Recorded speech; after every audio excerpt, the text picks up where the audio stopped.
Hello there, you're watching the UK Decides here on Al Arabiya English. This is our special coverage of the United Kingdom general election that is happening in the UK on Thursday. People heading to the polling booths to decide who will lead this country into the future. The Conservatives have, of course, held government here for the last 14 years, and all polls, most of them anyway, pointing towards a radical change.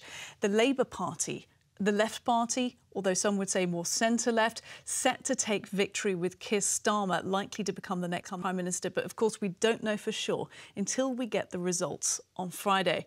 So what we're going to be doing is giving you a sense of what could happen and what it all means, with some political insights from political minds and politicians. We're going to be demystifying and simplifying the election for you. So let's kick things off and invite to the studio the former Chancellor of the Exchequer and the Conservative MP standing down at this election, Nadhim Zahawi. Thank you for joining us. Great to be here. Now let's get to the issue at hand, the election Thursday, fast upon us. Rishi Sunak, as Prime Minister, leader of your party, how would you rate his performance? As a backdrop to this, it was always going to be difficult for Rishi because I think no party in a modern democracy has been able to achieve 5 wins in a row, which is what this particular challenge is.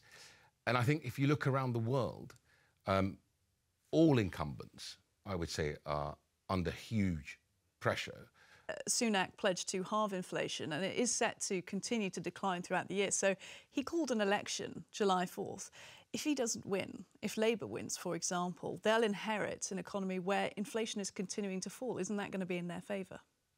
It certainly will if they win the election. Obviously, we shall wait. The real poll, we had many, many polls. I was an ex-pollster myself with YouGov, but the most important one is obviously the real one, the election poll itself.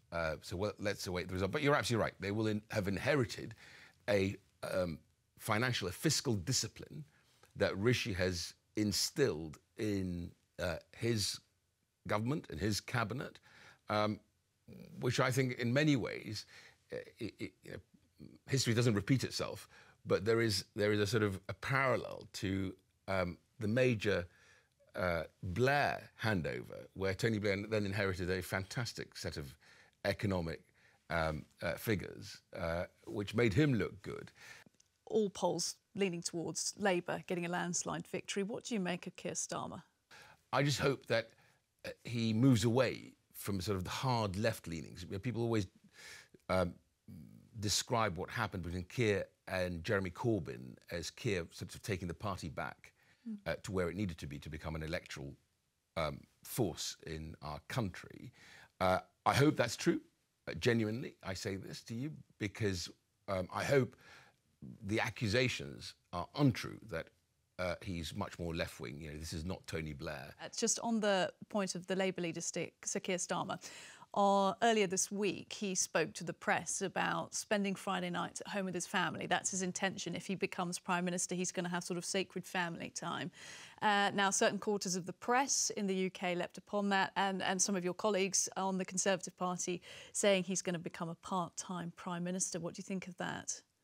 Well, as the father of 3 children, and the youngest being 11 years old, I actually admire a politician who say, actually, I will take time to spend with my family. And I think it's an unfair criticism of Keir Starmer. He's been leader of the opposition. He, like most of us in politics, will work all hours for their constituency, and then, of course, if they are fortunate enough to be appointed to government and hold high office.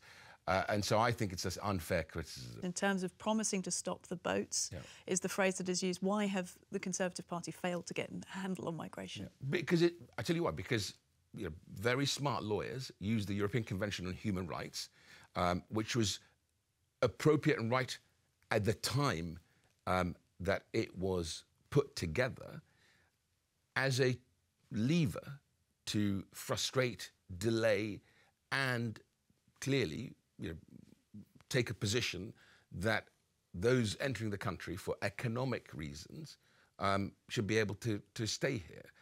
I think that needs reform, and if we can't reform it, Rishi's right to say nothing's off the table.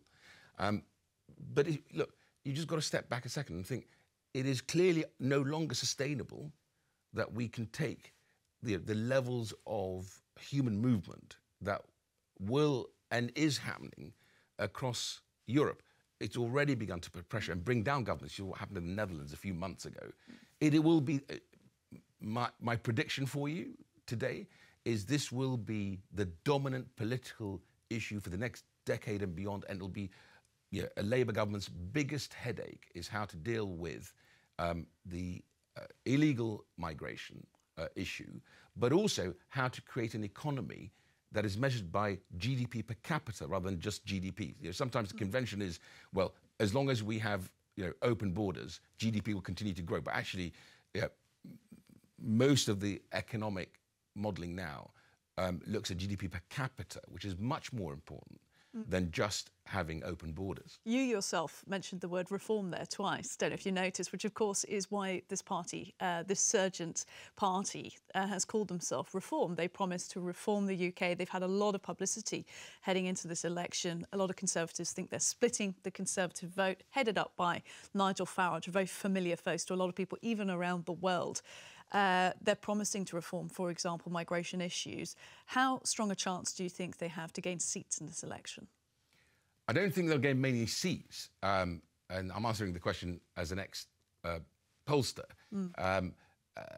But I think they will do damage to the Conservative Party and the Conservative cause. And if Nigel Farage believes, as he used to, that right-of-centre politics is what will deliver a dynamic economy and an economy that's healthy, then I think he needs to ask himself the question as to why would you want to hand a supermajority to a socialist or socialist-leaning party, left-of-centre party with Keir Starmer.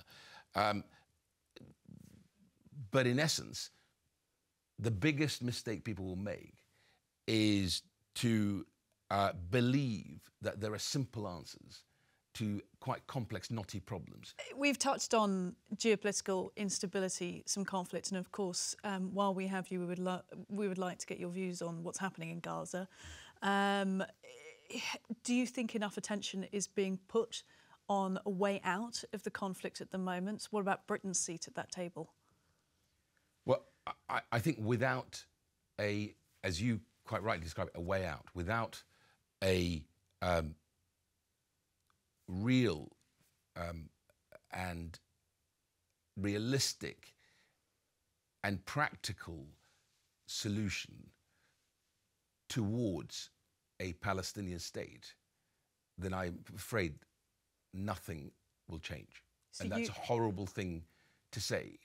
But I think ultimately, to defeat the ideology, the terrorism, people have to have hope. You can't have hope if you can't see a path to a sustainable Palestinian state. And I think that it is incumbent on the state of Israel to, one, of course, defend itself, and, of course, remove the terrorists that have clearly threatened it. But also, it is incumbent on the Israeli state to play a leading role in outlining what that path looks like for the Palestinian people and helping make it real. So you would like there are enough.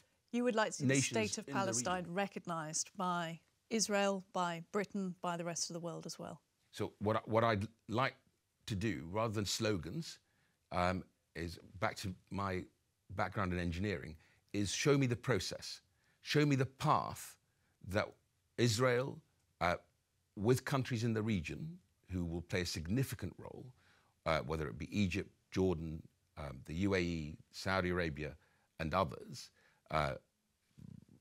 show me the process of how do we create a sustainable Palestinian state that can guarantee the security of its neighbour, the state of Israel. Then you will give people reason to believe. I think slogans, and we've had decades of political leaders trade in emotions and in slogans. And I think the Palestinian people themselves are fed up with that.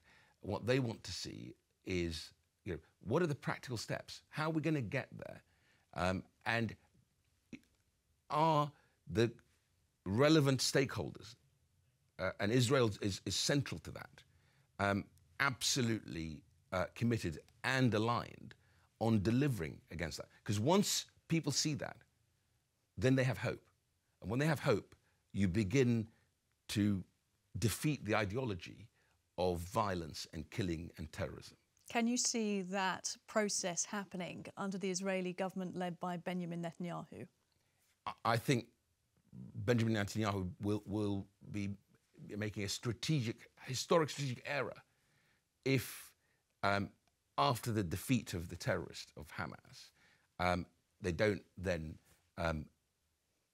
lead, as I put it earlier to you, a coalition that literally delivers all the steps that I've just described towards a sustainable Palestinian state. Now, of course, we don't just have the UK election. This year we've got a record-breaking election year around the world, and the US holding its own election in November. Trump, in most recent debates, polling ahead of Biden. If we saw Donald Trump back in the White House, how do you think that would play out in terms of the conflict in Gaza? I think if you look at, take away the rhetoric, right? If you look at his track record, Donald Trump has been, his first administration was quite good at actually focusing on, where the enemy is and how to defeat it. And of course, as he has, put it in this campaign, he's a president that ended wars rather than begun them. I think in many ways that a Trump administration could galvanize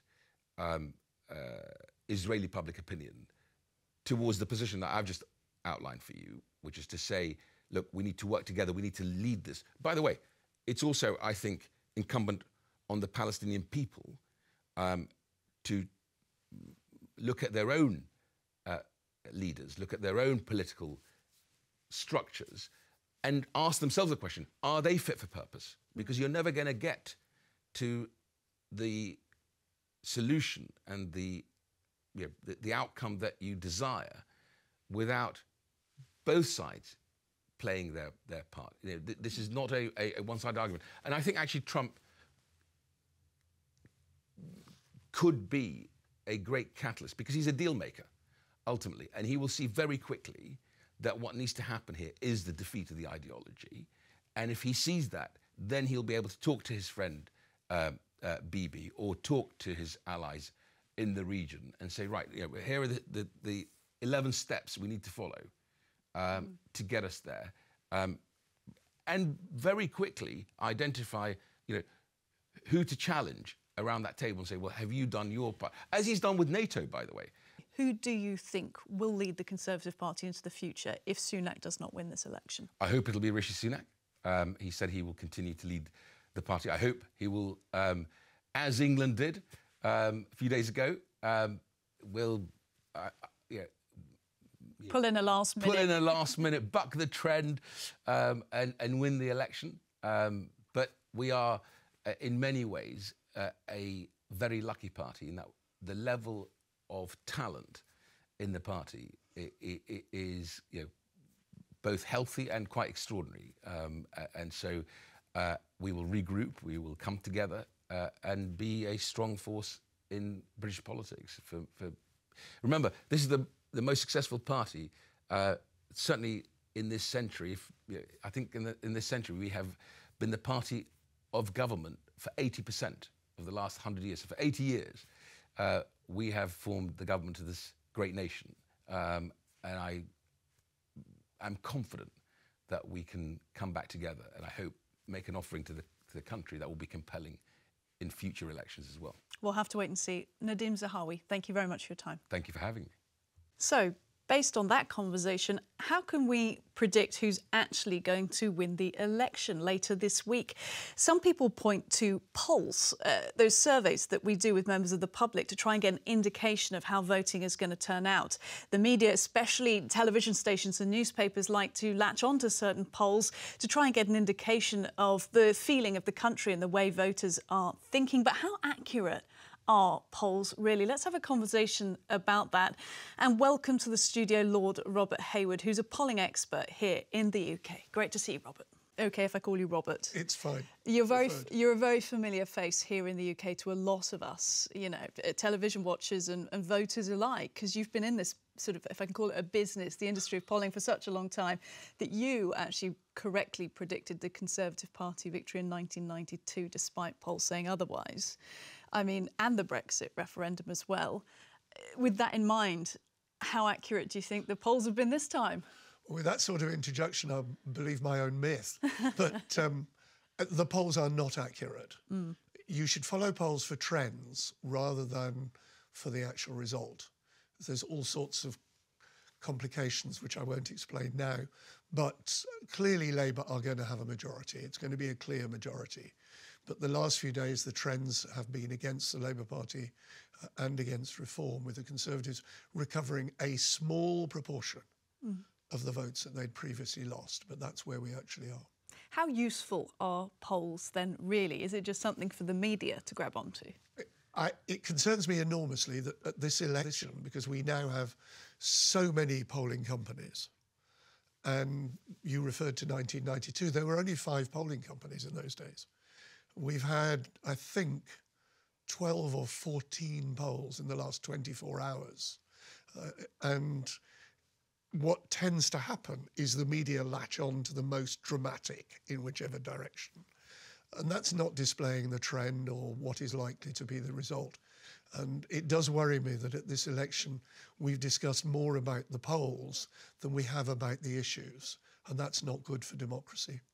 Or potentially they latch on to the poll that most matches the narrative that they want to sell to their readers, depending on the paper. There's no question about that certain papers or television stations do that. You can compose questions in a certain way so that you actually get the answers that you want. That may not be reflective of public opinion. You can put questions in a specific order when you ask somebody, and you'll get a very different answer depending on the order in which they're placed. So yes, you're absolutely right.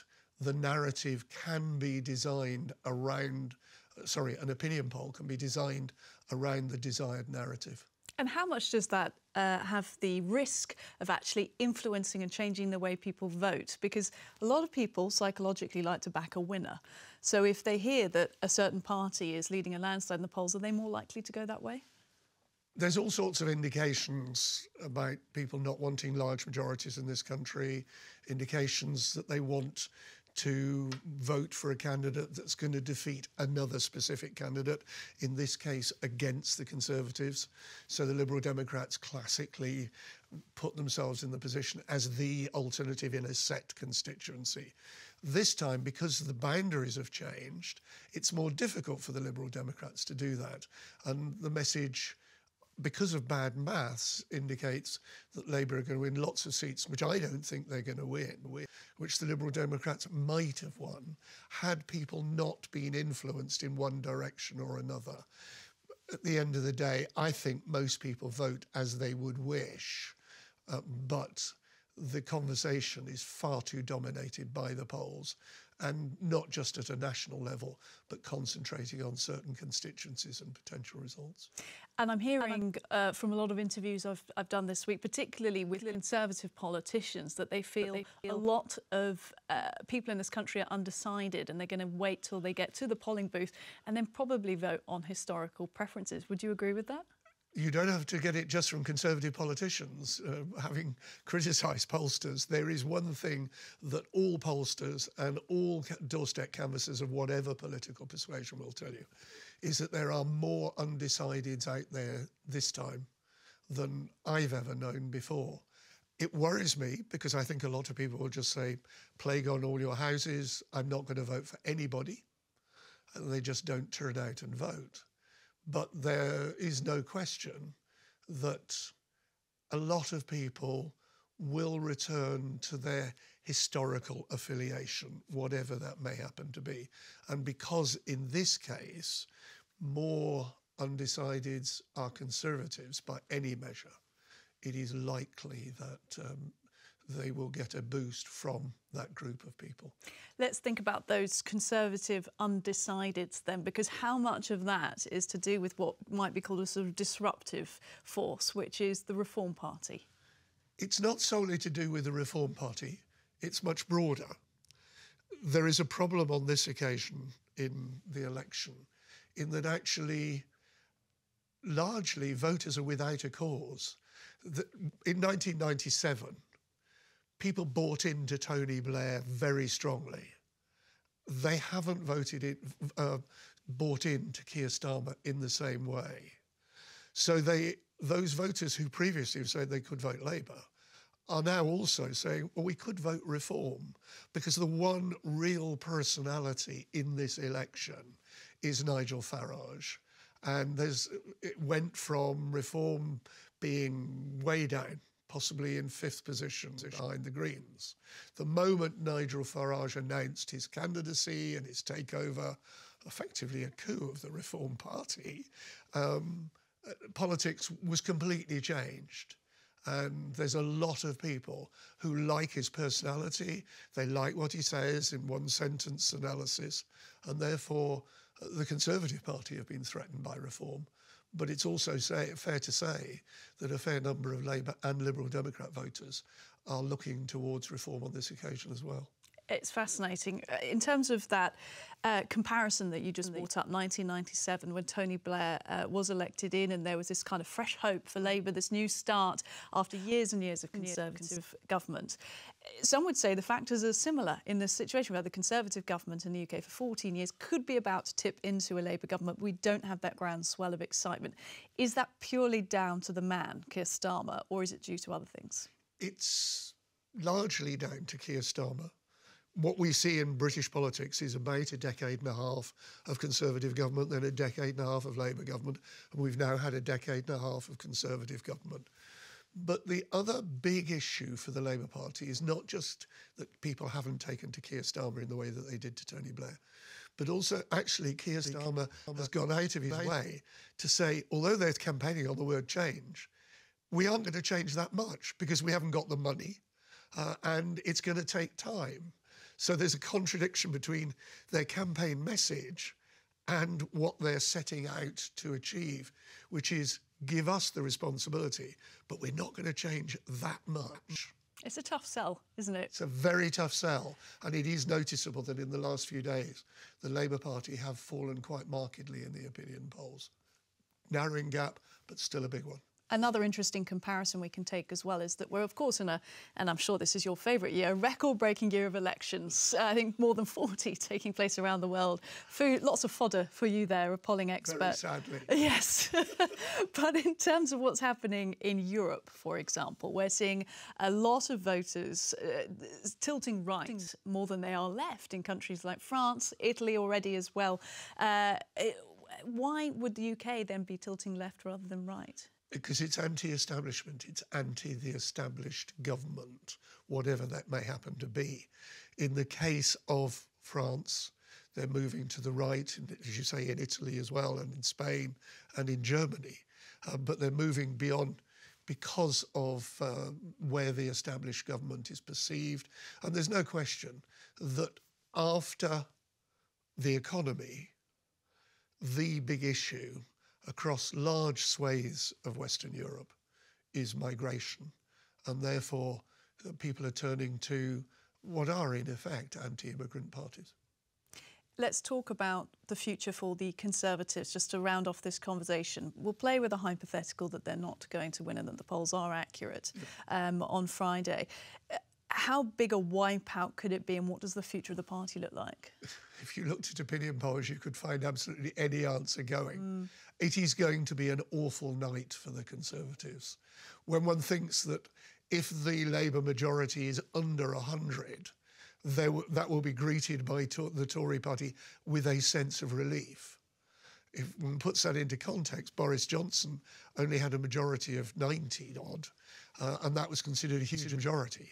So the Tory party are facing enormous problems on election night, but they are going to face even bigger problems in the months thereafter, not least of which the Tory party chooses a member of Parliament to be leader. And the question is, which members of Parliament are going to be returned? So from whom the Tory party will choose the next leader. And I've been asking people all week who they think it might be, but as you correctly point out, it depends who is a member of Parliament by Friday. Look, just finally, in terms of where you think the country will be in terms of voter turnout, do you think there will be enough people heading to the polling booths? No, as a democracy, as a Democrat, I'd like to see lots of people turn out, very high turnout. The reality is it's going to be low, but it's no point in people saying, oh, well, only X% voted for the government. They were the ones who, in a democracy, turned out to vote. And you have to accept the decision of those who chose to vote. And on Friday morning, we will clearly discover that it's a Labour Party and a Labour government. The question is how big a majority they've got. Lord Robert Hayward, we appreciate it. Thank you. Thank you. Well, to get the view from the US, I'm joined now by Mike Mulvaney, former White House Chief of Staff under President Trump. Mick, great to see you. And I hope you don't mind, we will get to the US, but first I'd love to get your observations about what's happening here in Britain this week with the election. We're seeing Labour, for example, polling out way ahead of the Conservatives, and then we've got this sort of party, the Reform Party, a sort of resurgent right-wing party coming in and taking some of the right-wing votes. What do you make of it? Well, it's fascinating to watch from a distance. Obviously, I'd be more philosophically aligned with the Tories than I would be with Labour. But generally speaking, as a former member of our government, we watch these things mostly from the macro level, just to sort of get a feel for how the relationship will continue between the U.S. And the U.K. I don't see any dramatic changes with a Starmer government versus a Sunak government. And that's the really critical thing. That the close cooperation with the Five Eyes will go on. AUKUS will go on, for example. I do hope that the incoming Labour government is interested in pursuing some discussions, at least on a UK-US free trade agreement. I know the Biden administration had very little interest in that over the course of the last couple of years. I know there are elements of the Trump camp that are split on it, some that would like to see it, some that are more cynical about it and so forth. But certainly that bears watching and bears discussing as we go forward. So sort of like y'all watch politics in the U.S. With sort of half an eye towards policy and half an eye towards just curiosity. It's the same on this side of the Atlantic. Fascinating to hear. And you know what? Speaking to people here on the street, and me as a Brit personally, quite a few people can't believe that we don't have that free trade agreement sorted yet between the UK and the US when you speak to them. So it'll be interesting to see where we go with that. In terms of dealing in hypotheticals, post this week here in the UK, post November over there with you guys. If we did see Donald Trump re-entering the White House and we've got Keir Starmer, if he does win this week, how would that relationship go, do you think? Because some consider Starmer to be quite a sort of gentle, quiet man. And that's fine. It's a great question to ask. It's a fascinating question to ask. And people, I think, especially in the UK, automatically fall into this preconceived notion that a Republican would get along better with a Tory and a Democrat would get along better with a Labour Party. I don't think that's the case. Keep in mind, Donald Trump really didn't like Theresa May that much, got along very, very well with Boris Johnson. And he's more personality-driven than he is policy-driven. Yes, the policies are important. There's no question to that. But I think he relates better to folks that he just likes. And maybe that's just human nature. It also could be the businessman in him. I recognize that Mr. Starmer has a reputation for being a little bit more low-key, a little bit more professional, if you to maybe use a word that's not entirely, well, anyway, maybe that's not the best word, but let's use the word professional. That's not necessarily an impediment to a good relationship with Donald Trump. Scott Morrison had a great relationship with Donald Trump. So did Shinzo Abe in Japan as well. So no, I'm cautiously optimistic. Be curious to see how the two men get on. I think that is probably the most important part of that interpersonal relationship, far beyond party affiliation. Yeah, I mean, you might be interested to hear in return from some of the conversations we've been having with politicians here in the UK this week, here on Al Arabiya English as part of our special coverage. A lot of people referring to Donald Trump from the Conservative Party here as a savvy geopolitical operator. In fact, they would trust him to help solve some of the conflicts that are currently happening. Do you think that's something you can get behind still? Absolutely. Take a look at the defenses of the various NATO nations. I think when Donald Trump came into office in 2017, less than a handful of the NATO countries are actually spending 2% of the GDP of their GDP as agreed upon as part of the agreement. Now I think it's up to 23 countries that are doing that. Folks don't like Mr. Trump's style. I get that. Folks don't like his style here sometimes, but his policies are quite effective, and I think everybody can agree that having more of the NATO nations contribute more to their defense budgets, especially in light of an aggressive Russia, is probably a good thing, both for NATO and for the broader Europe. So again, the style may rub some people the wrong way, but maybe the results are something that folks can accept in a positive sense. And the way you describe that puts to my mind the face of somebody here in British politics, and you've already mentioned his name. And it's funny because he hasn't been in power for a number of years now and left in some, I think it's fair to say, disgrace. But Boris Johnson, former Prime Minister of the UK, he still seems to cut through and carry some appeal, even internationally. Why do you think that is? Oh, that's getting to a broader question about sort of personalities in politics worldwide. And I think maybe the answer is there's just always going to be a role for politicians who speak plainly, even if they speak roughly or even sometimes vulgarly. If they speak plainly, give straight answers to straight questions, even if you don't like the answers, maybe you have some confidence that the person is not lying to you. And maybe that's what some of Boris's appeal is. I know it's what part of Donald Trump's appeal is. I know a lot of folks who are voting for Donald Trump who can't stand him, but they say at least they know where he stands on the issues, and they appreciate that after a lifetime of having politicians tell people what they want to hear in order to get elected and then not following through on those promises.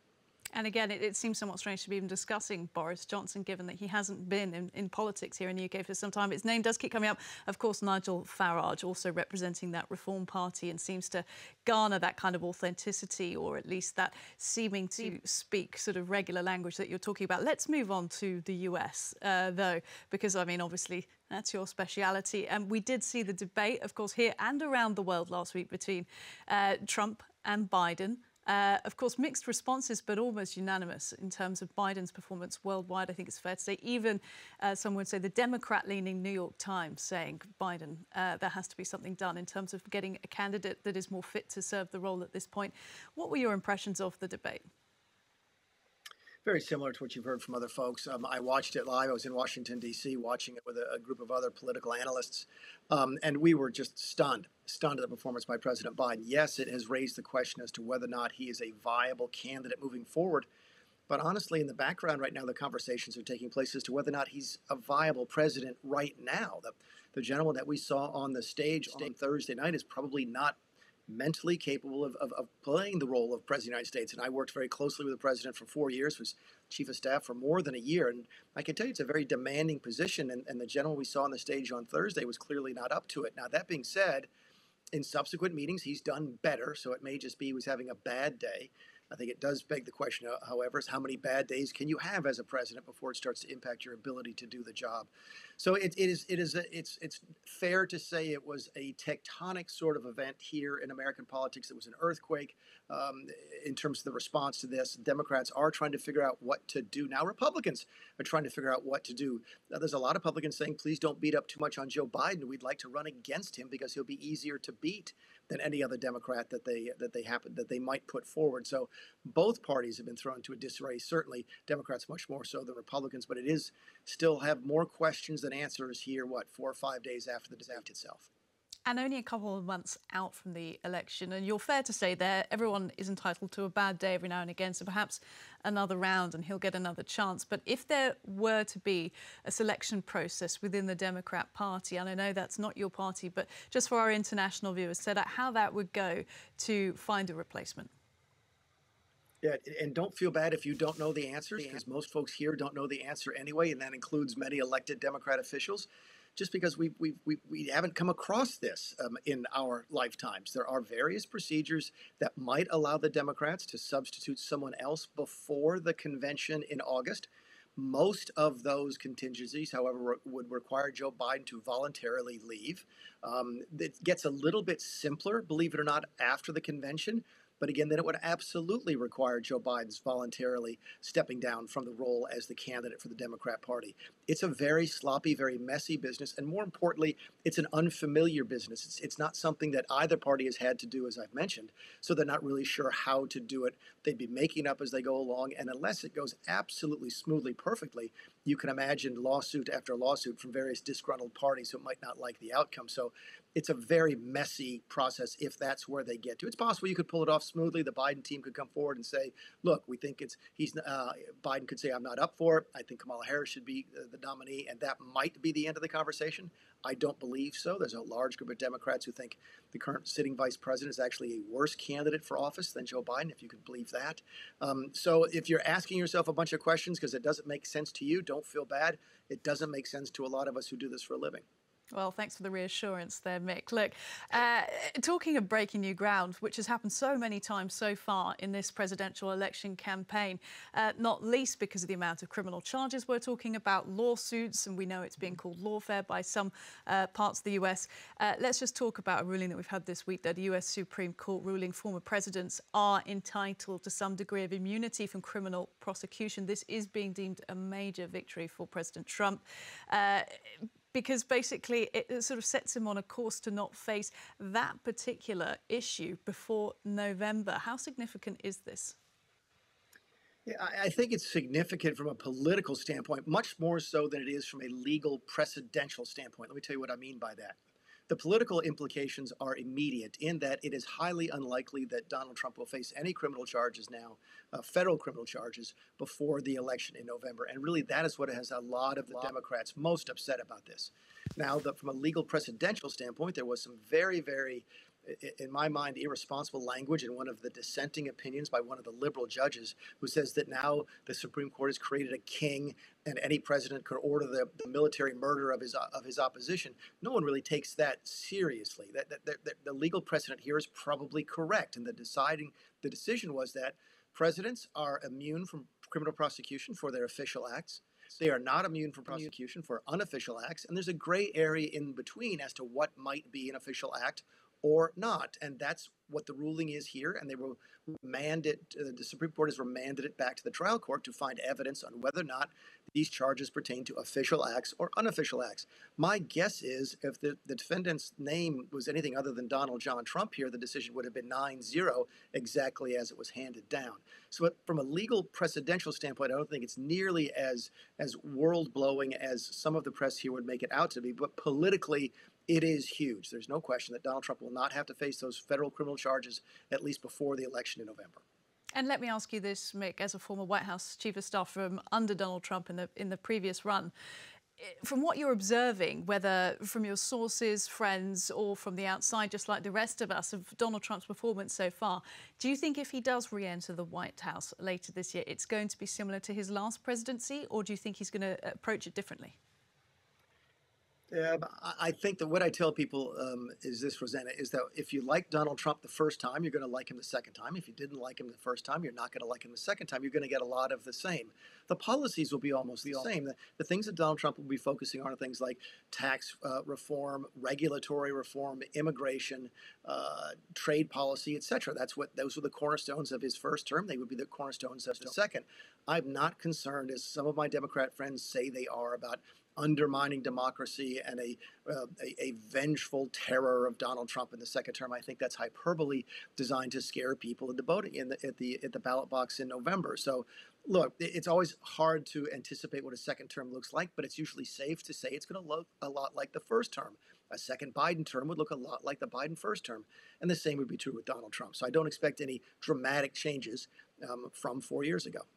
Mike Mulvaney, always a pleasure. I'm sure we'll be speaking again in the coming weeks and months. Thank you. I look forward to it. Thanks, Rosanna. Returning back here to the UK, let's think about the future of the Conservative Party beyond this week's general election.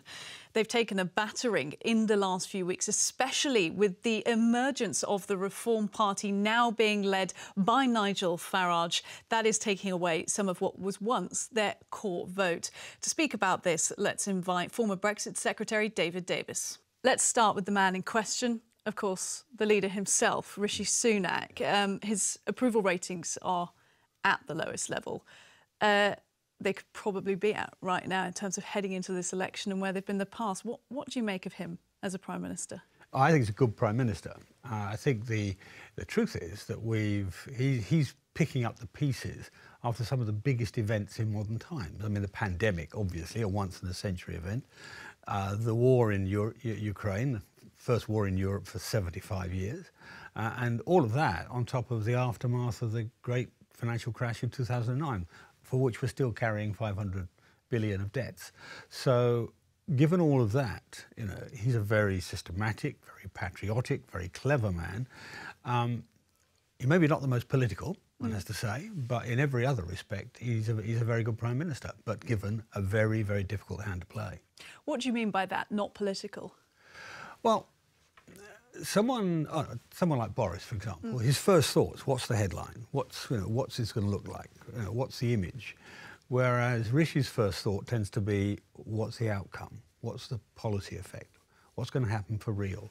And in modern politics, what with social media, the vast array of different broadcast media and so on, you have to think politically as well. And if he has a weakness, that's it. Time and again, we hear from Conservative politicians, I hear this a lot in my interviews with them, that it's external factors that have been in large part the sort of failure of the recent term of the Conservative Party. You mentioned there yourself, the pandemic, very bad business factors going on, sky-high inflation, cost of living stresses, the war in Ukraine. We hear this list. If there were perfect external factors, which of course there never are, do you think things would have gone better? Yes, but I mean, look, I've been around quite a long time. I was there for the latter part of the Thatcher times. Now, if Thatcher had been able to take an 11% inflation and reduce it to 2% in 6 months, she would have given her eye teeth for that capacity. But she never could over the course of over a decade in power. But you're right. Every government has issues. It has things it has to deal with. That's why you have a government. But these are not just issues. These are three once-in-a-century issues, really. And as a result, they're very difficult to deal with. And I mean, take the single thing that we get attacked, let's say, by Nigel Farage for, that taxes are too high. Well, that's because you had 500 billion of costs in the financial crash, another 400 billion of costs in the pandemic, and then you've got, I don't know what the end costs will be in Ukraine, but pretty high too. So well over £1 trillion we've got to finance. So all of a sudden, this Conservative Party's got a high tax burden. It'll be higher if we have a Labour government afterwards, but it's got a high tax burden, and Tories, including me, are not terribly happy about that. But the truth is, what other options were there? And so I think that's the point that people have to get across. And the second point in it is, well, if, let's say, Starmer had been in charge, would it have been better? Well, for a start, he would have had more lockdowns, so there'd been more cost to the pandemic. We know that Labour didn't handle the financial crisis very well. And as for Ukraine, they hid behind us most of the time. So that's the decision. I think people in this week, and literally half of the population have not made up their minds yet. They're going to have to think that through and think, what's this mean for the future government of the country and my future prospects, my family, my wages, my taxes, the healthcare for my mum and dad, education for children. That's what the decisions will be made on, and it'll then be made on the basis of, well, who's going to do a better job of that? That's where the argument is. We're having to play with a lot of hypotheticals here. In this discussion, the voters on the doorstep, the sell to them, if you like. But I remember when Rishi Sunak was Chancellor of the Exchequer, he was being referred to as the tax rise Chancellor, which didn't really seem really time with traditional Conservative values. And the Financial Times, the big financial newspaper here in the United Kingdom, has come out endorsing the Labour Party over the weekend, saying that Conservatives traditionally traditionally the party of business and government can't be trusted to deliver anymore. How do you feel about that? Well, Financial Times has always, has for a long time, been an establishment party. I mean, it's never been very fond of us since Brexit. It hated Brexit, for a start. So that frankly, doesn't bother me too much. I really don't think newspaper endorsements make much difference either way, in truth. But you know, if you were the FT editor sitting there, I'd say to him, so what would you have done? Would you have deficit finance tax cuts? No. Would you have found some way to off balance sheet the all of the debts that have arisen from those circumstances? No, although that's what Labour will do. They'll off-balance sheet it. I mean, very interested to see in 1 year's time, if Labour get in, quite what the Financial Times makes of their financial strategy. Very sophisticated issue. But so I don't worry about the Financial Times. What I concern myself with is what's the right and wrong for the ordinary families in the street, the people I'm talking to this week, last week, and so on. How are those conversations going on the doorstep? Well, they're rather surprising, to be frank. I mean, this is my 10th general election, my 11th election, 11th parliamentary election. And normally speaking, you can see the polls mirrored on the doorstep. I don't really see that in my constituency and in the constituencies I've visited. That's probably because there's a sort of patchwork quilt. Some parts of the country, I mean in Essex and so on, big reform vote maybe, which may let Labour in there. Other parts of the country like mine, very small reform vote that I can see, nothing like what's being predicted. And people, whilst they're grumbly with us, are grumbly in a way that say, well, at the end of the day, I shall probably vote for you because the alternative is Labour and I'll put my taxes up. So there's a yawning gap, frankly, between the polls and what I see on the doorstep. I don't actually know what will happen on Thursday. Very rare that I go into an election having no idea what's going to happen. But I don't actually know, and I don't think many people actually know what will happen this Thursday. Now, I want to come back to talking about Reform Party shortly, but you mentioned there yourself a few times. You've seen a few elections. I don't want to be impolite to say that. You just mentioned. No. Saying yourself, you once actually ran for leadership of the Conservative Party in the past, defeated by David Cameron. Would you run again? No. Oh God, no. I mean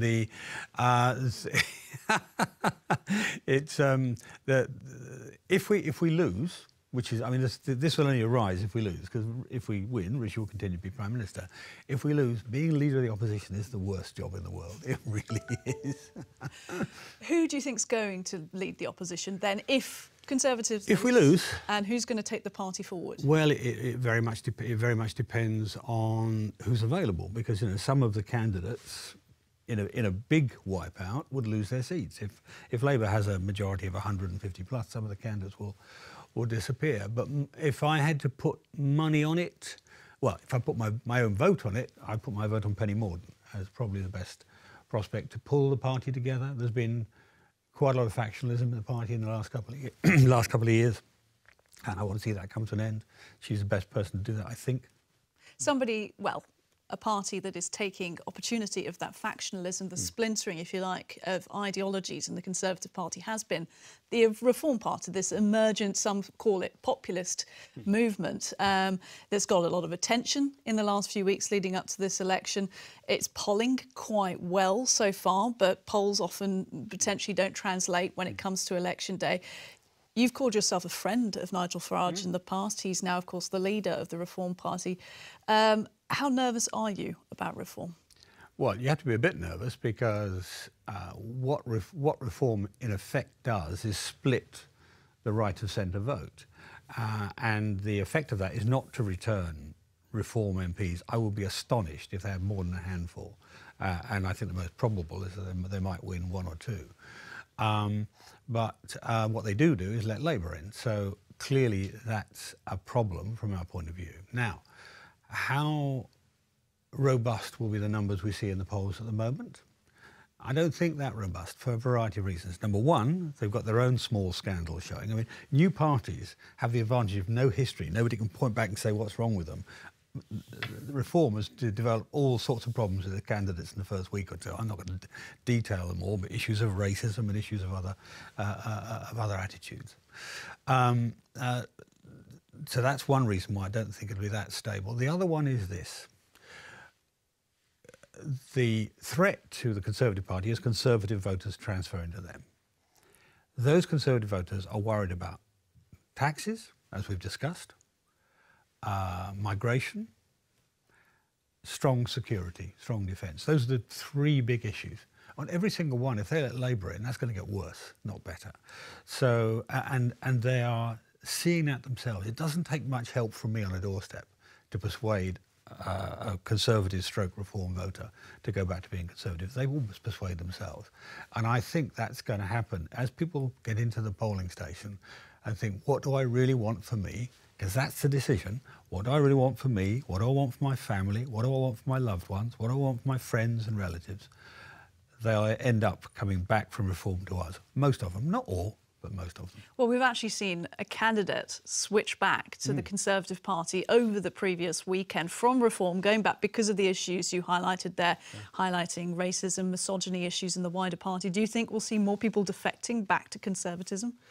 I don't know about the candidates, but I think we'll see more people coming back to us. I mean, I also fought the '92 election. And we went into the '92 election completely persuaded we were going to lose. As I left Downing Street, the chief whip said to me, clear your desk, we're not coming back. You know, that's a chief whip. The press thought we were going to lose, Labour thought they were going to win. And on the doorstep, and I'm going to have to tidy up the language because it's so rude, Yorkshire people talking to you, but you don't blank deserve it, but I suppose I'm going to have to vote for you anyway, was the sort of first comment I heard on the first doorstep, and it got repeated hundreds of times in the course of those weeks. And there's a similar sort of mood there now. I'm not happy with you, but in the end of the day, I may just have to vote for you because the other alternatives are worse or terrible, or I fear giving Keir Starmer a supermajority. There are a variety of arguments, but they bring them back to us, which is why I think that there will be a bit of a surprise on Thursday. It's why it's very hard to judge, because I don't know how big the surprise will be, but a surprise away from the polls. Polls are often wrong. They vary in my lifetime between 6 and 20% wrong on the day. And I think we'll see something like that come Thursday. Do you still regard Nigel Farage as a friend? Yeah. Oh, yeah. You know, look, I view Alistair Campbell as a friend. I've got loads, Alex Salmond as a friend. I have lots of friends across the House of Commons and across politics. Doesn't mean I agree with them on what they do, and it doesn't mean I agree with their tactics always. And indeed, people have asked me, should Farage be allowed to join a Conservative Party? And my answer is no. You know, somebody tries to burn down the golf club, you don't make him a member. You know, so yes, I don't choose my friends on the basis of their politics. Otherwise, it'd be a very boring life. What about a coalition between Reform and Conservative? No, I don't see it. I mean, look, Reform are going to have at most a handful of seats and maybe none. You know, it's entirely possible, and as a result, why have a coalition with them? In any event, it would not unify anything. It would cause another division within the Conservative Party. And that's the last thing we need right now. Let's move on to some of the policy points then, especially of the last few years of the Conservative government. Perhaps what you're hearing on the doorstep. Do you think this government, your government, has failed when it comes to migration? Well, it hasn't achieved what it wanted to achieve, that's for sure. I mean, we haven't stopped the boats. I mean, let's deal with illegal migration first. We haven't yet stopped the boats. We've got policies in play which are likely to have a big impact, and we've had one big policy, basically stopping Albanians claiming asylum because their country is a safe country. That's had a big impact, but still there are large numbers, too many coming across the channel. What that needs to see happen is the Rwanda policy deliver. Now, I was originally a sceptic of the Rwanda policy because I didn't know whether it would have an incentive effect, in truth. But in practice, the moment the latest bill went through the House and, as it were, became law, we saw people leaving Britain to go to Ireland. There was a sort of mini scandal about it, people crossing the border to Ireland, which demonstrated very clearly that there actually was an incentive effect even before anything happened. The other thing we're seeing as well is 17 European countries are looking to copy us, including possibly the European Union itself, in terms of a third country outcome. If we get followed by many other European countries, this will have a really big impact on people even trying to come through Europe to Britain. So I think we haven't yet done it, but that's going in the right direction. On the migration, what you had there was two things going on at the same time. On the legal migration, one is the transition from post-Brexit and trying to recalibrate industry, frankly, that have got too used to having cheap labour, bluntly, and that's what we've been trying to correct. And at the same time, we had Ukrainians, Hong Kong, British passport holders, and Afghans coming here. Over 1/3 of people in those categories come here. And truth be told, I don't regret that at all. I think that's actually quite an important part of what Britain does. But that's correctable too. And what Rishi is saying is we're going to give Parliament a vote every year on determining the exact limit, because then we can take on board both everybody's wish to bring migration down, which I think is almost a universal wish, but on the other hand, making sure we don't end up shutting care homes through lack of labour. There is a clear and definable difference between legal migration and illegal migration, and a lot of the public can see the difference there. In terms of the Stop the Boats campaign, which was one of Rishi Sunak's big pledges of the last 2 years, is it possible to stop the boats? Well, I think what is possible is a major deterrent effect. And as I say, that's what you saw. I mean, that was, in the first instance, when we talked about the Rwanda policy, I wasn't at all sure that saying we're going to send people to Rwanda would actually deter people, given that they've already taken so many risks and spent so much of their savings to get here. But in practice, what we saw with the rush to Ireland shows it will have a deterrent effect. But also, as I say, other European countries copying us. If most of Europe follows effectively our Rwanda line, then it will pretty much stop the boats. Critics pointing out, critics of the Conservative Party, that we didn't used to see such migration channel crossings, 10, 15 years ago. Is it a result of your party's policies? Is it because of Brexit? No, it's to be frank, it's much more because of general global instability. I mean, brutally, things like the Iraq War causing problems in the Middle East, destabilising the Middle East has been one part of it. Another part is simply after that, these industries grew up, which basically said to people in very poor parts of the world, we're going to give you a completely new life. So none of that comes back to Brexit at all. I mean, the truth of the matter is, if you look, most of the European countries have a worse problem than us, not a better one, a worse problem. I mean, look what's just happened in France. That election, much of that was about migration, nothing to do with Brexit. And that's the first round, and we've got more to go. But indeed, the right-leaning candidate is currently in the lead there in France. I'm glad you brought up Brexit, because you were such a key part in the Brexit withdrawal negotiations. Quite simply, can you see the disaffection that some people have in the UK with how it's been handled? Yeah, and bear in mind I resigned because I didn't like the way that Theresa May was handling it. In my view, allowed the sort of Northern Ireland border problem to get to become a difficulty. But the truth of the matter is, even though I don't think it was perfectly handled, much of the criticism of Brexit is really quite ignorant. I mean, we were told we were going to have 1 million unemployed. Actually, we've got fewer unemployed than in 2016. We were told that our exports would take a dive.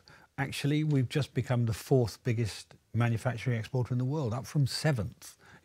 Our service exports have grown faster than any other, than at any other point in time. Our economy, it's not brilliant, but it's doing a lot better than Germany, France, Italy, the big players in Europe. So if there is a Brexit effect, it's very, very hard to see. There are Brexit effects, particularly for small companies. That's the area where I worry most. And the government's taken about 500 measures to help them, and there are more to come. But beyond that, I mean, on the other side of the coin, we're members of the Trans-Pacific Partnership, we're AUKUS, all sorts of things we could not have done inside Europe. And they hold out actually great options for the future. I mean, it's not just on a business level, it's said to be on an individual level as well. One report citing that Brexit economic impacts have been around negative £2,000 per person in the UK, up to around £3,400 for those living in London. How do you sell people on the idea that Brexit was worth it? But the numbers you just cite are guesses. What they are the difference between two forecasts in 2030. Now, the truth of the matter is, neither of those forecasts is right. This is IFS and other forecasts. There's just no indication of that. All you can do in a circumstance when the world is in incredible turmoil because of pandemic, because of disruptions of other sorts, the global trading system is staggering as well at the moment. And against that, we're doing better than pretty much all our competitors, better than most of the G7. So. Yeah, those, if you want to sort of invent some numbers, which is what they were, I'm afraid, then fine. But nobody's actually seeing that. Now, in terms of going back into the EU, Kemi Badenoch, the business secretary, warning that Keir Starmer, leader of the Labour Party, if he was in, would try to unpick Brexit. Could you see that happening? Yeah, I can, almost by accident. I mean, what he wants to do is, what the espoused policy is to improve relations with the European Union. That's fine. I would try to do the same, right? But if he's trying to actually make significant changes to the existing trading arrangements, he'll find us a price. Michel Barnier, my old opposite number, has said already that any changes will come at a price. The price will be free movement, at one end, through the interim of young people, that is people under 30, getting four-year options to come and bring who they like with them, through to fisheries. We did a fisheries deal, and it wouldn't just hit our fisheries industry, it would also hit our marine conservation policies. So really, really big concessions would be what the Europeans would demand of any significant change. And if he's not very careful, he'll get himself sucked into that, and that will be very bad for Britain. If you could go back and change one thing about the way Brexit was handled, what would you do? Well, I would have not made the concession on the Northern Ireland regulations that Theresa May made. That was a single piece. But I could change half a dozen issues, but they're all terribly technical and relate to negotiating leverage and things like that. Well, let's keep things simple then and talk about the timing of this election. Some called it a snap election. I mean, it's not really. We knew an election was happening this year. Rishi Sunak said it would happen in the second half of the year and then scheduled it for the very beginning of the second half of the year, taking some people by surprise. Do you think he made the right call? We only know on Thursday. I mean, I don't really know what his logic was. One of the odd quirks of this, I saw in the newspapers some cabinet ministers saying, "Well, we weren't consulted." Nobody's ever consulted over elections. All the ones I've witnessed, it's always been the sole decision of the Prime Minister on the basis of their own judgment. Nobody else's. And so I don't actually know. I mean, he said that some of it, I think he mentioned, as maybe to catch reform by surprise. Other arguments have been put up. The simple truth is we'll only see on Thursday whether it was the right call or not. So David Davis MP, thank you very much for your time. My pleasure. Thank you. Well, on this, the eve before the election here in the United Kingdom, I'm pleased to say I'm joined by a very esteemed panel to talk all things politics. To my side here, we have Stanley Johnson, author and former member of the European Parliament, Ava Santina, political correspondent of Politics Joe, and Freddy Gray, deputy editor of The Spectator. All three of you, thank you for making time. Let's start by talking about a very hot word in the UK election this week, which has been supermajority. We've been interviewing a lot of Conservative figures who have claimed that Labour could take this supermajority. It's being used as a line to get people to go to the polling booth and say, stop Labour getting a supermajority. But others coming out and saying there's no such thing as a supermajority in the UK. What do you make of it, Stanley? I think is a fiction, which has been invented by the Conservative Party to hope that they will frighten people into going to the voting booth, even though they might not be so inclined. So it's a total fiction, doesn't exist in a constitutional sense, and I have a fear that it will rebound. It'll be like saying Project Fear, things like that. So you think the Conservatives aren't taking the right tack in using this word? I think it's like giving up before you've started. Supermajority implies that you expect them to have a majority. What is the point of going into an election thinking that you're not going to win? my view is they've got to go on thinking they're going to win. Who knows what's going to happen? Too defeatist, maybe. Look, Ava, supermajority, it's been pointed out that having 80 seats here in the House of Commons or 350 doesn't really matter. It's different to the US political system. Well, sure. As long as all of the party, once they're in the House of Commons chamber, decides that they're going to vote with the government of the day, and so that means if there's a three-line whip, for example, and everyone is going to vote a bill or legislation through, then it doesn't matter if you've got 2 seats as a majority or whether you've got 100 seats. It doesn't actually matter. Where it gets tricky is parliamentary procedure and certain things like select committees. It's perhaps more difficult to make up a more broad cross-party range of members of parliament in those select committees, but realistically, are people up and down the country concerned about who's going to be making up select committees? No. But are the Conservatives hoping that supermajority will have a frightening cut-through? Maybe something a bit North Korea-esque to it? Perhaps that might be what they're after. Freddie, is it a useful term or is it North Korean-esque? No, well, I think we need to... I mean, we keep adopting American political language in Britain, and supermajority is an American term that we just seem to have taken on board without anyone agreeing what it means. I mean, I think now it's coming to mean they'll just have a majority of 100, which isn't really a supermajority. So I think generally we should be critical of the Tories. Like Stanley, I agree, but we should be critical of the Tories for taking this very defensive approach in the last few days. They are admitting that they're in massive trouble, which is bad form, it's bad politics. And they released this pathetic advert on Tuesday, which was a sort of, envisioning the Labour supermajority and sort of terrible things. A man telling his wife that he's going to have to cancel the holiday because Rachel Reeves, the Queen of Tax, is taking over and all this stuff.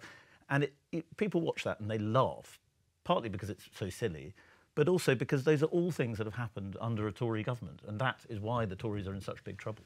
One of the problems is that we had such a terrible, when I say we, I'm making it sound as though I'm a Conservative. Well, it is true, I am a Conservative, but when I say we, I mean in a general sense, the Conservatives. They made such a hash, and when the Prime Minister blew it in Normandy by failing, to stay for the American beach, and I think that was absolutely extraordinary that this happened in the way it happened. So in a way, we've been just fighting to try and get back into the game ever since. Do you think he lost Conservatives by doing that, from walking away from that D-Day memorial? It was an unimaginably awful thing to do. I mean, you must think that, Freddie. I mean... Well, I think it was very, very politically stupid, yes. As was the gambling scandal, which was this story which has affected the Tories quite badly in recent days, which is that people were betting on when the election would be called because they had foresight, they had a bit of knowledge from Rishi Sunak.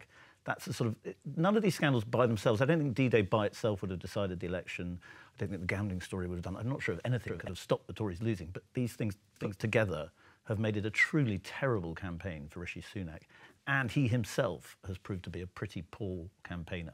What stands out as interesting to me hearing you gentlemen speak is that you claim you have been a Conservative, Stanley. Freddie, you write for The Spectator magazine, which has been known to endorse the Conservative Party, I think it's fair to say. And you've both been disappointed by this campaign. Yes. I think I'm trying to come up with some positive things to say about the Conservatives, but it's hard to do at the moment. I will say I'm quite willing to criticise Labour. I think their campaign has been extremely negative and limited. They just haven't wanted to slip up. And I do not think that Keir Starmer, even though he's going to arrive with this possible, let's use the term supermajority, if he does arrive with this supermajority, he's not riding in on a wave of enthusiasm and excitement. This is not Tony Blair in the 1990s. This is a party that has sort of, through accident, become the most powerful force in British politics. And I don't think anybody thinks they deserve it. I don't think even Ava would say that they deserve it. I would actually give one success to the Conservative Party, which is their line on Keir Starmer's huge tax bill that's going to land on households, apparently, the day after he's elected. So Rishi Sunak has repeatedly claimed, even though it has been debunked, that there'll be an extra £2,000 that will be need paying by every household up and down the country. And actually that line has really stuck. The three standout lines from this election are D-Day, gambling and the £2,000 tax, but I don't actually think it's had very much effect on Keir Starmer. And the £2,000 tax, to be fair, was actually spread over a number of years. It wasn't meant to be £2,000. It wasn't meant to be £2,000 a year.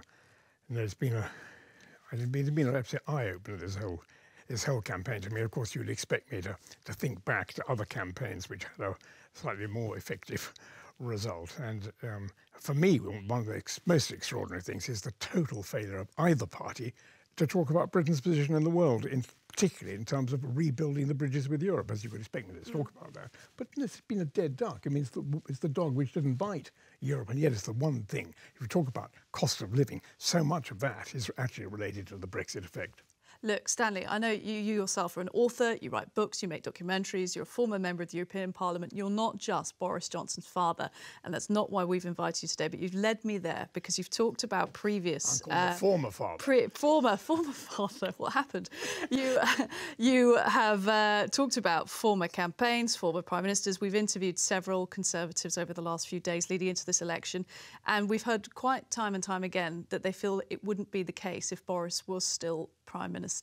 As a father, I understand that you've got a bias, but how do you feel when you hear that? My view is purely cynical. I say to myself, what I'm longing for is for Boris to say, yes, we got Brexit done, and now I am the man, Boris, am the man, to repair the damage by launching a whole new rethinking of Britain's place in the world, where we have sensible relationships with Europe and all sorts of things, which will deal with immigration, deal with the cost of living, deal with housing, and we're not getting there. Let's talk about generational voting, because there's been some really interesting data out in the last few days, Ava, Freddy, regarding young voters, particularly. Older voters in the country have been noted to tend more towards the Conservative Party. Some polling out just on Tuesday showed that if 16-year-olds were allowed to vote, many young boys between the age of 16 to 18 would vote Reform, which of course is the resurgent some have called it populist, far right, but a different form of a right-wing party. Ava, why do you think that is? Probably best answered by looking over to France and understanding what's going on in that election, where there has been the rise of the far right. I think that young people are fed up. They're fed up of not being spoken to by main political parties. There's a huge shortage of housing. There's also a real problem with wage stagnation. The prospects after you graduate university, not fantastic. And unfortunately, far-right parties are able to seize on that discontent and exploit it. So up and down the country, actually, we have spoken to a number of 22, 23-year-olds who have expressed a real anti-immigration sentiment that is only sort of akin to something I saw in Paris last year when I was covering the riots, where there were a few early 20-year-olds who were talking about immigration, which is totally incongruous to the view that you have of young people, which is, the more the merrier, open the borders, let everyone in. There's a sense, Freddie, that, or a kind of common consensus that the young will generally trend left. So were you surprised by this? I've been very struck by, because it's a worldwide phenomenon. I mean, it's happening in Australia, it's happening in America. The kids are alt-right, is what people say. And I think it's to do with the internet, it's to do with the fact that sort of alt-right countercultural communities are forming across national boundaries. And it is seen, Ava, you're not going to like this, but it is seen as quite cool and edgy now to hold very strong anti-immigration opinions. No, I would agree with you. You do agree with that? Yes, I would, yeah. But you wouldn't think it is cool? No, but I would say that it is certainly falls into that provocative, sort of outlandish, opinions that you see across the internet. So, particularly, Joe Rogan is a huge podcaster who in the US, but obviously that podcast is viewed all across the UK and across Europe, and some of the more provocative views that he has or his guests have are emulated by young people. And this taps into, sorry Stanley, this taps into this sort of idea that we are sort of moving towards a post-liberal world, because centrist liberal politics is being eviscerated everywhere. You see it with Macron this week in France. And that we are moving towards societies where young people just don't really have any trust in democracy, and they'll go far left if they're in the cities, far right if they're anywhere else. Well, you lead me to suppose that we're all being a little bit too pessimistic too soon about the results of the election if you're a Conservative. And maybe we're going to see a kind of flare-up of the young right, of the young, the young angry. They won't go Conservative, they'll go to the Reform Party. Do you think? I would have thought so, yeah. As much as that. But what about the allegations, and there have been many, that the Reform Party hasn't got a control on some of its candidates with regards to quote-unquote racist, misogynistic rhetoric? Certain candidates have defected back to the Conservatives because they don't like that. There have been plenty of scandals over the last few weeks. Does that not put young people off, Ava? I actually think that it probably lends itself to the provocative argument that we were just making. I do think actually that there is a subsect online where people do like to see aggression, and they like to see people saying the things I suppose you're not allowed to say, and that is unfortunately pulling voters. Stanley, what do you make of Nigel Farage? He's a good man to have a pint of beer with. I can tell you, I've been on his GP programme, which is Have a Pint with Nigel. You know, did you have a pint with Nigel? I did have a pint with Nigel. Was it pleasant? I'm quite easy. But he's an amiable fact. He's an amiable guy. You know, amiability is not necessarily a disadvantage in life. That said, he is totally wrong about a number of things. I mean, as far as I'm concerned, I do mind that Farage tipped the scale in a big way on the Brexit vote. You know, I do mind about that. I mind about quite a lot of things. I think he's probably right to say on immigration that we do need to take a firmer view of this. Cameron, as I recall, talked about tens of thousands. That's going back to 2010. I think that was in the Tory manifesto, 10,000. We're so far away from that. It's just not true, and we're like 700,000 net at the moment. So that is a major issue. Major issue. I spent my life over the first 40 years working on the world population problem. What is it you see? The huge movement of peoples around the world, and of course, above all, birth rates around the world. Crucial issue. I do object to the far right in America, which made it more and more difficult to bring in family planning programs and things like that. And I think we've got to deal with that. Otherwise, we are not going to find a situation where we can be environmental, because people say you've got to have more and more money because there are more and more people. Do you see what I mean? I mean, it's a knot of issues, sociological and economic and political, that somebody like Nigel Farage, Freddie, has managed to sort of condense through into sort of a couple of easy to digest sentences. But the concern is he wouldn't be able to deliver if he actually took office or even took a seat. What do you think? Well, we see this a lot with these pop-up parties that are springing up everywhere. And Reform is a pop-up party from a pop-up party, because it was Brexit party before. And the problem with these pop-up parties, they tend to go pop pretty quickly because they're not well organised. It's very hard for them to be well organised. And all political movements will have big problems when they're starting out. It's quite hard to do candidate selection. We see that the Tories and the Labour Party are not always very good at it, and they've had far more practice. They bought me. I was a Tory candidate. Gosh, I remember it was a real tense business. You were vetted very well. Endless. It's fascinating. Look, case in point, this discussion, we haven't actually mentioned Keir Starmer yet, who could actually be Prime Minister by Friday. Submarine Keir Starmer. We'll have to see. But I say case in point because often the criticism levied at him is that people don't really know who he is as a man. I think in the last few weeks of the campaign, we've seen him fleshed out more. He's made more of a sort of effort to sort of bring his family out. People are kind of trying to warm to him. But Ava, what do you make of the sort of criticism that people just haven't got a handle on who he is and what he represents? Well, it's because he's had, quite a huge rebrand since the original Keir Starmer that was first presented to us when he was on the shadow front bench with Jeremy Corbyn. He was, a socialist at university. He published a magazine that was a socialist magazine, and he always sort of kept that with him throughout, actually, the CPS, when he was working at the CPS, when he was Director of Public Prosecutions. He always had that sort of, I wouldn't quite say anarchist, but his dealings with the Labour Party were well entrenched with the workers and with trade unions, and actually that's how he got selected as the MP for Holborn in the first place. And so it's been a new vision of Keir Starmer that has been presented to the United Kingdom in the past year or so. So it's not that we don't know him, it's that we don't know this version of him. We didn't know that he was going to be as ruthless as he turned out to be as far as Corbyn was concerned. That, I think, did take everybody by surprise. He has lent his name to a wonderful new word called Starmageddon, which is what we're all facing next week. Yeah.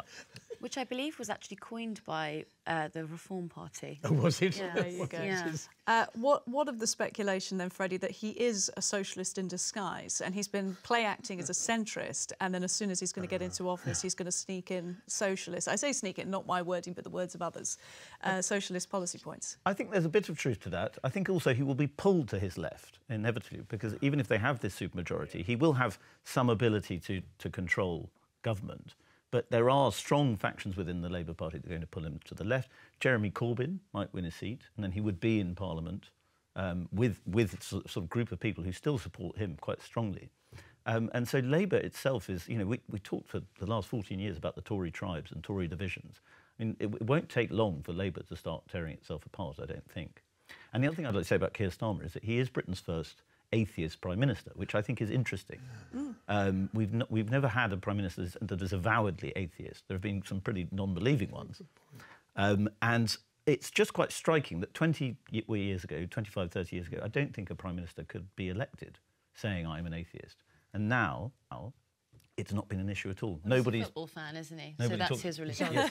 I look at Freddie, who spent so many years in the United States. It's inconceivable in America that you could get an atheist candidate for president, isn't it? Exactly. Or if they did, they would not do very well. Yeah. I'm glad we brought up the United States then. What did you make of the debate last week between Trump and Biden, Stanley? Well, as an 84-year-old, I thought to myself, Biden is a young man. He staggered through. He did it right. You thought he did okay? I'm not going to say anything about 82-year-olds because I think there's a whole future ahead of them. OK, noted. You have a position on this. Ava, is it conceivable that President Biden could continue running for the White House after that debate? It is conceivable because I don't think anyone around him is bold enough to tell him not to. But I think you're better placed to answer that question. Well, I think everybody in Democratic circles says the only person that could persuade him to stand down is Jill Biden. But she now seems far more determined than him to cling on and to fight on. And what I always think about this is that I met Joe Biden in February 2020. And I sort of thought then he seemed pretty gaga and not really with it. And I wrote an article saying that and got a lot of flack for it, from people saying... you're repeating Republican scuttlebutt. It's just nasty politics and all this stuff. And it wasn't really. I was just telling my honest view of the conversation. We talked about Boris Johnson actually, and he didn't seem to know who he was. In 2020. In 2020, yeah. But so that was my experience of it. And I think the point about Thursday night was not for most people, not for Democrats who have insisted all along that he's fine, despite overwhelming evidence to the contrary. Is that most people looked at it and thought, well, of course, everybody's seen the last 4 years. We've seen the number of videos of him losing his thread, looking lost, needing to have his hand held to walk around the place. Some people are in great shape in their 80s. Joe Biden is not in great shape at 81. That said, Freddie, the actual last 4 years in America have gone pretty well, haven't they, under the Biden? Well, yes, but I find that argument quite curious because it sort of, does it matter having a president who can function? I mean, I think if we're getting so postmodern now that the presidency is a sort of event rather than a person, it's quite strange. In wrapping our conversation today, I've been asking all of the politicians I've been interviewing, particularly Conservative ones this week, who they think could be leading the Conservative Party into the future. If Rishi Sunak doesn't win in the election this week, who is fit to take over the party and lead a new Conservative Party? Freddie? I think that the standout candidate will probably be Kemi Badenoch. I think she will be a strong favourite. A lot of Tories now are talking about a placeholder leader, so that could be anyone from, possibly Suella Braverman in a sort of alliance with the right, or possibly a more establishment figure like Liam Fox. Goodness, imagine being called a placeholder figure. Imagine wanting to be that placeholder. Legacy. Indeed. Yeah. Ava, who do you think it could be post-Rishi Sunak? If there is a post-Rishi Sunak, we don't know yet. Well, I imagine that I know that there's a lot of talk about pulling the party further to the right with your Suella Bravermans or with your Kemi Badenochs, but I wonder if they'll return to a more centrist, small C conservative, one nation outlook, and then you might get, I don't think he'll win it, but I certainly know that Tom Tugendhat will go for it. Or you might have someone new and fresh, like the Chief Secretary to the Treasury currently, Bima Falami. Stanley, anyone? Well, I can see a nightmare scenario. When I say nightmare to many people, that is that Nigel Farage wins his seat, maybe one or two others reform win their seat. They decide they would join formally the Conservative Party. The Conservative Party has an election, and who emerges as the leader? Guess who? Nigel Farage. That's been my... I say nightmare scenario, but it's visible. Interesting. You're the first person I've spoken to this week that said that. And just while we wrap things up, I want to ask if you've taken any planes recently, Stanley, because you wrote a piece in The Independent about a nightmare plane journey where you got a plane grounded and cancelled. Yeah, for some reason I got flack from that. Well, I tell you, as far as I was concerned, we couldn't land at Heathrow because there was a plane which had stalled on the runway. They didn't press the starter or something. We had to land. Sorry, we couldn't land at Gatwick. We had to land at Heathrow. We landed at Heathrow. As we landed, the pilot said, anybody who's just got their hand baggage and wants to get off, feel free. So I got my bags, went to stand outside the cockpit on the nice stairs, and then another lady came and joined me who said, "Thank God I'm out of there. My husband just died in a plane crash and I could not go back in that plane if I was paid £1 million." Then everything fell apart. The police arrived. The anti-terrorist squad arrived, God knows what, and they said, "You've all got to go back in the plane." I said, "Well, sorry, the pilot invited us to get out, and I'm not going back in because this lady's going to have a nightmare." Anyway, as it was, the worst option, as far as I was concerned, happened in the sense that the plane was cancelled, so I got all the trouble. I got all the blame, and everybody then had to get off. Everybody had to get off. I had one friend left on that day, and I put that in my article, and that was the lady. That was the lady who said, "Well, thank you very much." Well, if there's one person to say thanks, you had that, at least. There's more joy in heaven for one person who thanks. I thought it sounds like a sort of future vision of Keir Starmer's police state. It was being pulled off an aeroplane. I can tell you, I looked, there I was, and the whole place was surrounded by police. Anyway, it was just me. There you go.